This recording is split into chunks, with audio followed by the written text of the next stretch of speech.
স্বামী স্ত্রী যদি ঠিক মতোই চলে ওই ঘরে সন্তান কোনোদিন নষ্ট হইতে পারে কি? নবী করিম সাল্লাল্লাহু আলাইহি সাল্লাম আদর্শ দেন নাই? হ্যাঁ, স্বামী স্ত্রী কিভাবে চলবে দেয় নাই? এটা ছেলে ফেলে কিভাবে লালন পালন করবে এটা কি নবী দেয় নাই? তো কাজে রসুল পাক সাল্লাল্লাহু আলাইহি সাল্লামের পক্ষে যদি আমরা যাই আমাদের শান্তি।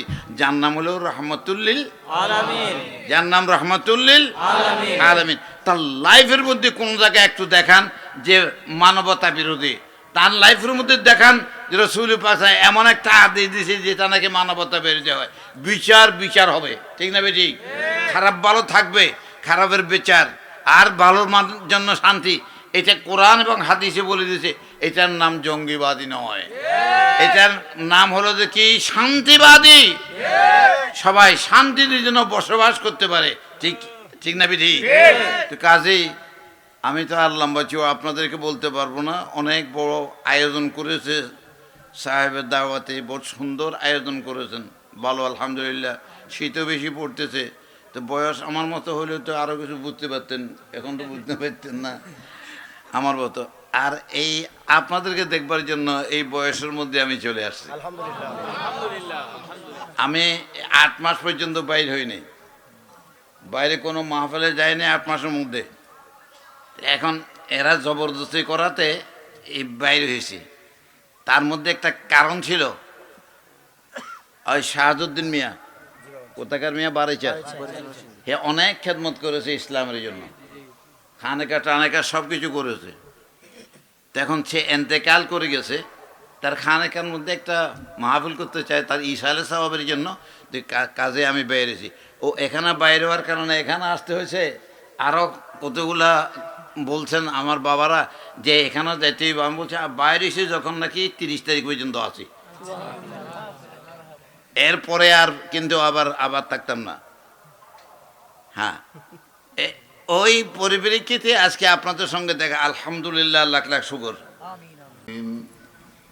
وَإِذْ قَالَ رَبُّكَ لِلْمَلَائِكَةِ إِنِّي جَاعِلٌ فِي الْأَرْضِ خَلِيفَةً قَالُوا وَتَجْعَلُ فِيهَا مَن يُفْسِدُ فِيهَا وَيُسْفِكُ الدِّمَاءَ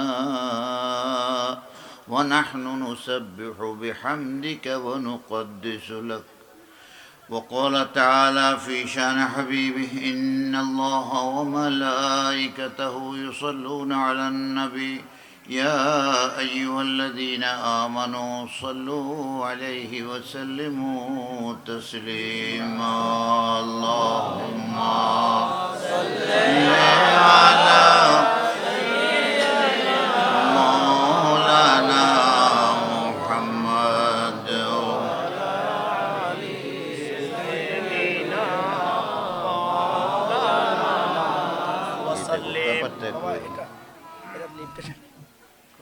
এটা কি দেখতে?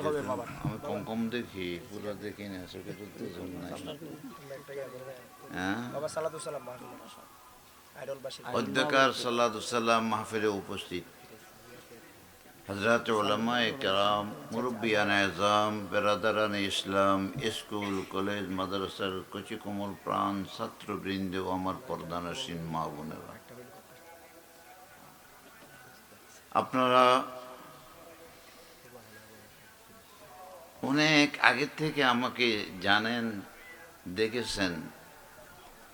এখন তো আমি একেবারে বৃদ্ধ বয়সে উপনীত হয়েছি। এখন আমার বয়স 110। আমার মনে হয় এই বয়সের মানুষ এখানে নাই, বিশ্বের মধ্যে আছে। এরপরেও আলহামদুলিল্লাহ